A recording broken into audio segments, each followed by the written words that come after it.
नमस्कार। Cinema hall में आपका स्वागत है। मैं अजय ब्रह्मात्मस। आज मैं सिया फिल्म का रिव्यू करूंगा। सिया फिल्म थिएटर में रिलीज हो रही है और इसे मनीष मुंद्रा ने निर्देशित किया है। निर्माण भी उन्हीं का है। मनीष मुंद्रा अनोखे किस्म के फिल्म मेकर हैं और आँखें देखी, न्यूटन, मसान जैसी फिल्मों के लिए मशहूर हुए हैं। बात आगे करूं उसके पहले मैं चाहूँगा कि आप सिनेमा हॉल को अभी तक सब्सक्राइब नहीं किए हैं तो ज़रूर सब्सक्राइब कर लीजिए, और अगर तबीयत हो और मेरे वीडियो अच्छे लगते हों तो buy me a coffee link पर जाइए जिसके डिटेल नीचे दिए गए हैं और मेरे लिए कॉफ़ी खरीदिए। सिया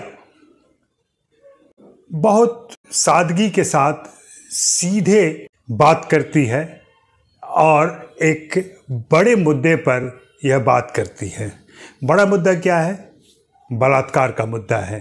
बलात्कार भारतीय समाज में हमेशा होते रहते हैं। आंकड़ों में जाएं तो प्रतिदिन का एक लंबा चौड़ा आंकड़ा मिल जाएगा आपको। पिछले दिनों यूपी में खास करके जहां योगी आदित्यनाथ का शासन है, वहां पे उन्नाव में और हाथरस में दो ऐसे बड़े बलात्कार कांड सामने आए जिनकी चर्चा पूरे देश में हुई। मैं नहीं जानता कि सिया फिल्म उससे प्रभावित है कि नहीं है, लेकिन सिया देखते हुए साफ दिखता है कि इसमें उन्नाव भी है, इसमें हाथरस भी है, किसी एक बलात्कार कांड की चर्चा नहीं है। मनीष मुंद्रा अनोखे व्यक्तित्व के मालिक हैं। मनीष मुंद्रा निर्माता हैं, जैसा कि हम सभी जानते हैं। वे विदेश में रहते हैं, बहुत सारा व्यापार करते हैं, कारोबार है उनका, बहुत सारा पैसा कमाते हैं और भारत में फिल्मों का निर्माण करते हैं। दृश्यम नाम की उनकी संस्था है।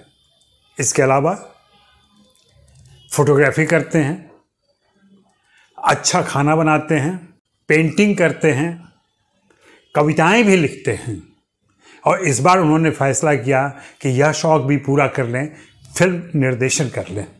मुझे लगता है कि इस फिल्म के निर्देशन की जिम्मेदारी उन्होंने किसी दूसरे फिल्मकार को दी होती तो यह फिल्म ज़्यादा बेहतर तरीके से हमारे सामने, प्रभावी तरीके से हमारे सामने आती।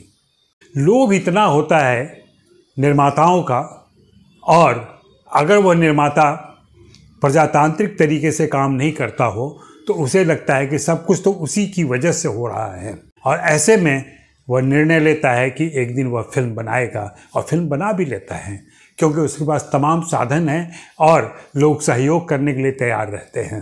मुझे लगता है सिया के साथ ऐसा ही हुआ है। सिया देखते हुए मुझे साफ लगा कि यह एक टेम्पलेट है और यह टेम्पलेट समांतर सिनेमा के दौर में काफ़ी इस्तेमाल हुआ। पैरेलल सिनेमा के दौर में सभी ने इस तरह की फिल्में बनाई। गांव की पृष्ठभूमि, वहाँ हो रहे अत्याचार, वहाँ हो रहे जुल्म, वहाँ की सामंती व्यवस्था, राजनीतिज्ञ सब मिलजुल कर एक ऐसा शोषण का दमन चक्र चलता है कि वो फिल्में अच्छी लगती थी। उन फिल्मों से एक सामाजिक सच्चाई सामने आ रही थी, विसंगतियाँ सामने आ रही थी। ऐसी ही विसंगतियों को लेकर के यह फिल्म बनी हुई है। यह दुर्भाग्य की बात है कि भारतीय समाज में 8वें दशक से आज तक कोई खास परिवर्तन नहीं हुआ है। लगभग 50 साल हो गए, लेकिन बलात्कार की घटनाएं वैसी ही हो रही हैं, दमन वैसा ही है, छोटी जातियों का शोषण और दमन जारी है। और यह फिल्म उन्हीं सारे मुद्दों को लेकर के किसी नए तरीके से कोई बात नहीं कहती है। यह बिल्कुल वही पुराना तरीका है बात कहने का। बहुत ही सरल टेम्पलेट है, बहुत ही सरल और क्लीशे किरदार हैं। सारे किरदार, चाहे वो पूजा पांडे का किरदार सिया का किरदार हो या विनीत कुमार सिंह का किरदार हो जो कोर्ट में नोटरी का काम करता है, बाद में सिया की वकालत के लिए वो जाता है और सिया के मुद्दे को लंबे चौड़े समय तक उठाता है, उसके साथ चलता है। मुझे तो इस फिल्म में नवीनता शॉट टेकिंग में भी नहीं लगी। हालांकि इसके साथ बहुत मशहूर कैमरामैन जुटे हुए थे और कुछ विदेशी भी आए थे। बावजूद इसके यह फिल्म अपील नहीं कर पाती है, बहुत ज़्यादा झकझोरती नहीं है। हमें लगता है कि चलो ये भी एक कहानी है, तो कह सकते हैं कि सिया भी एक फिल्म बनी थी जो ऐसे मुद्दे को लेकर बनी थी। इससे ज़्यादा कोई बात नहीं की जा सकती है। फिर भी फिल्म की कहानी में कोशिश की गई है कि कुछ मुद्दों को पकड़ा जाए। कुछ एक मोमेंट्स बहुत अच्छे हैं, नए भी हैं, लेकिन उनके फिल्मांकन में कोई नवीनता नहीं है। मैं इस फिल्म के लिए हैदर रिजवी, समा और रश्मि सोमवंशी को बधाई दूंगा। साथ में मनीष मुंद्रा को भी, उनका भी नाम लेखकों में जुड़ा हुआ है। अब ये मान लीजिए कि मनीष मुंद्रा लेखक भी हैं तमाम प्रतिभाओं के साथ। मुझे लगता है कि बहुत कम फिल्मकार ऐसे हुए हैं जो इतनी सारी विधाओं में एक साथ सक्रिय रहे हों और सफल रहे हों। मुझे इस फिल्म से जितनी उम्मीद थी और जैसी उम्मीद थी वह उम्मीद मेरी पूरी नहीं हुई, इसलिए मैंने ये सारे मंतव्य रखे। और निश्चित रूप से मनीष मुंद्रा एक स्मार्ट प्रोड्यूसर हैं, बहुत होशियारी के साथ काम करते हैं, संपर्क रहता है उनका। लेकिन पिछले दिनों जो उनका राजनीतिक रुझान सामने दिख रहा है, उनकी फिल्में उसके विपरीत चली जाती हैं। एक फिल्मकार की निजी जिंदगी भी देखी जाती है कि वह किन व्यक्तियों के संपर्क में है, कैसी राजनीति के साथ है और क्या बातें करता है और फिल्में क्या बनाता है। यह दुविधा और द्वंद्व भी हो सकता है, क्रिएटिव द्वंद्व होता है कई सारे लोगों में, लेकिन यहाँ इस मामले में मुझे नहीं दिख रहा है।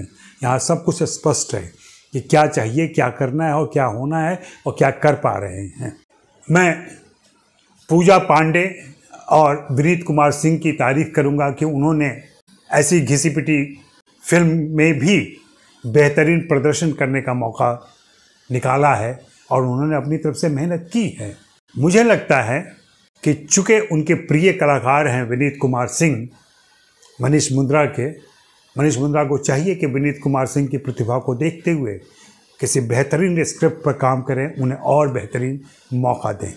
मुझे यही बातें करनी थी। आपको मेरी बातें कटु या तीखी लगी हो तो ये हैं, और इस तरह की बातें भी आनी चाहिए सामने कि कोई फिल्म बन रही है तो उसके साथ और क्या क्या चीज़ें जुड़ी हुई हैं, उसके पीछे मंशा क्या है, उसमें क्या मंतव्य है, ये बातें भी सामने आएँ, लोग जानें तो बेहतर बात है। शुक्रिया, मेहरबानी, धन्यवाद।